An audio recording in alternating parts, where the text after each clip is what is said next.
सोलापूर जिल्ह्यातील वैराग आणि हत्तीस परिसरातील वाढत्या अवैध दारू विक्री विरोधात आवाज उठवत राष्ट्रवादी काँग्रेस पार्टीचे सोलापूर जिल्हा सरचिटणीस नागेश चव्हाण यांच्या नेतृत्वाखाली पुणे विभागीय आयुक्त कार्यालयासमोर धरणे आंदोलन करण्यात आले। या आंदोलनात महिला, युवक आणि ज्येष्ठ नागरिक मोठ्या संख्येने सहभागी झाले होते। नागेश चव्हाण यांनी प्रशासनासमोर या गंभीर समस्येवर त्वरित तोडगा काढण्यासाठी खालील मागण्या मांडल्या।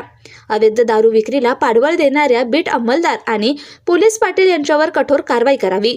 वैराग हत्तीस परिसर दारूमुक्त करण्यासाठी विशेष पथक नेमावे। वारंवार दारू विक्री करणाऱ्यांवर मकोका कायद्यानुसार कारवाई करावी। चव्हाण यांनी स्पष्ट केलं की या दारू विक्रीमुळे तरुण पिढी व्यसनाधीन होत असून अनेक घरांमध्ये सामाजिक समस्या वाढतायत।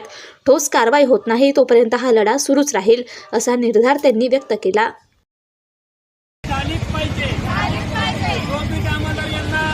प्रोत्साहन देतो यांच्यावरती कारवाई झालीच पाहिजे।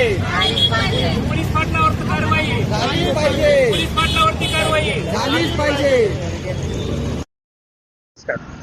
मी नागेश मनोज चव्हाण, राष्ट्रवादी काँग्रेस पार्टी जिल्हा सरचिटणीस। आम्ही मागील 2 वर्षापासून हत्तीच्या गावातील दारूबंदीसाठी वारंवार आम्ही वैराग पोलीस स्टेशन असेल, एसपी ऑफिस असेल, इतर शासकीय ऑफिसला पण आम्ही निवेदन देऊन पण अजून ते धंदे जशा तसे चालू आहेत। मागील वर्षी ज्या टायमाला वैराग पोलीस स्टेशनला बहिर साहेब म्हणून आम्हाला API होते, त्या टायमाला बहिर साहेबांनी हत्तीचे गाव दत्तक घेतलेलं होतं। ज्या टायमाला गाव दत्तक घेतलं त्या टायमाला एक 3-4 महिने ती दारू पूर्णपणे बंद झाली। परंतु जशीच बहिर साहेबांची बदली झाल्यापासून नवीन जे API आले ते आल्यापासून ते धंदे परत त्याच्यापेक्षा जोमाने चालू आहेत। तर आमची आज आपल्या माध्यमातून अशी मागणी आहे की जोपर्यंत ते धंदे पूर्णपणे बंद होणार नाहीत आणि माझ्या माता भगिनींना न्याय मिळणार नाही तोपर्यंत हे माझं आंदोलन मी कायमस्वरूपी चालू ठेवणार आहे।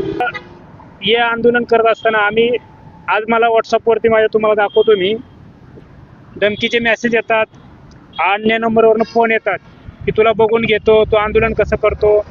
तर माझं या निवेदनाच्या माध्यमातून आपलं एक सांगणं आहे की बाबा मागील आम्ही ज्या टायमाला 17 तारखेला निवेदन दिलं त्याच्यानंतरनं वैराग पोलीस स्टेशनच्या हद्दीतील जे बीट अंमलदार आहेत त्यांनी ज्या टायमाला कारवाईला आले, वैराग पोलीस स्टेशनची जी काय टीम येते त्या टायमाला कारवाईला आल्यानंतर त्यांना काहीच मुद्देमाल सापडत नाही।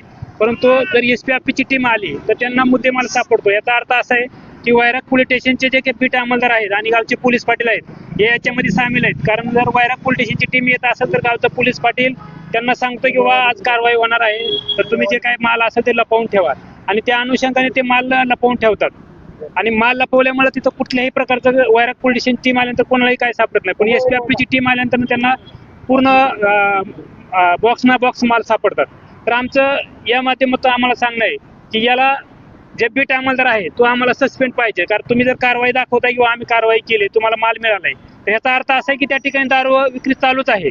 जर दारू विक्री बंद असतं तुम्हाला माल कसं काय मिळाला असता? तुम्ही आम्हाला सांगता की आम्हाला माल मिळालाय, तर माल मिळालाय तर मग आमची मागणी आहे की तो जो बीट अंमलदार आहे, जे कोण वरिष्ठ अधिकारी आहेत त्यांना सस्पेंड करा। जोपर्यंत तुम्ही यांच्यावर कारवाई करणार नाहीत, पोलीस पाटीलवरती कारवाई करणार नाहीत आणि माझ्या माता भगिनींना न्याय देणार नाहीत तोपर्यंत मी माझं आंदोलन कायमस्वरूपी चालू ठेवणार आहे। निवेदन तुम्हाला सांगतो, सोलापूर SP ऑफिसला दिलेलं आहे, वैराग पोलीस स्टेशन दिलेलं आहे, तहसीलला दिलेलं आहे, त्याच्यानंतर पुणे विभागीय आयुक्तालयाला दिलेलं आहे, बंड गार्डन पोलीस स्टेशनला दिलेलं आहे, त्याच्यानंतर मेल मी सगळ्यांनाच केले, मुख्यमंत्री साहेबांना मेल केलेला आहे। पण याच्यावरती कुठल्याही ठोस कारवाई झालेली नाही। जोपर्यंत यांच्यावरती कारवाई होत नाहीत आणि हे जे धंदा करतात, 2 नंबरचे धंदे आहेत त्यांचे, हे धंदे करणारे तडीपारचे गुन्हेगार आहेत। आज हे महिलांवरती माझ्या दहशत करतात, माझ्या माता भगिनींना दमदाटी करतात, त्यामुळं आज माता भगिनीचं माझ्या बाहेर फिरणं सुद्धा मुश्किल झाले। तर जे गुन्हेगार आहेत यांच्यावरती कडक कारवाई करून यांना कायमचा मोका लावून पूर्णपणे दारू जोपर्यंत बंद होणार नाही तोपर्यंत मी माझं उपोषण मागे घेणार नाही। 5 वाजता उठून आले आंदोलनासाठी। दारूचा धंदा बंद व्हायला पाहिजे, दारूचा धंदा बंद व्हायला पाहिजे। गेल्या वर्षी पण आम्ही असंच केलं होतं, गेल्या वर्षी थोड्यापुरतं बंद झाला पण अजून बंद परत चालू झाला। म्हणजे किती जणांचे संसार उद्ध्वस्त व्हायला लागले गावामध्ये आणि आमचे पण लहान लेकर आहेत आमचे, पण दारूचा धंदा तरी बंद व्हायला पाहिजे। जोपर्यंत बंद होत नाही तोपर्यंत असंच आंदोलन चालू आहे।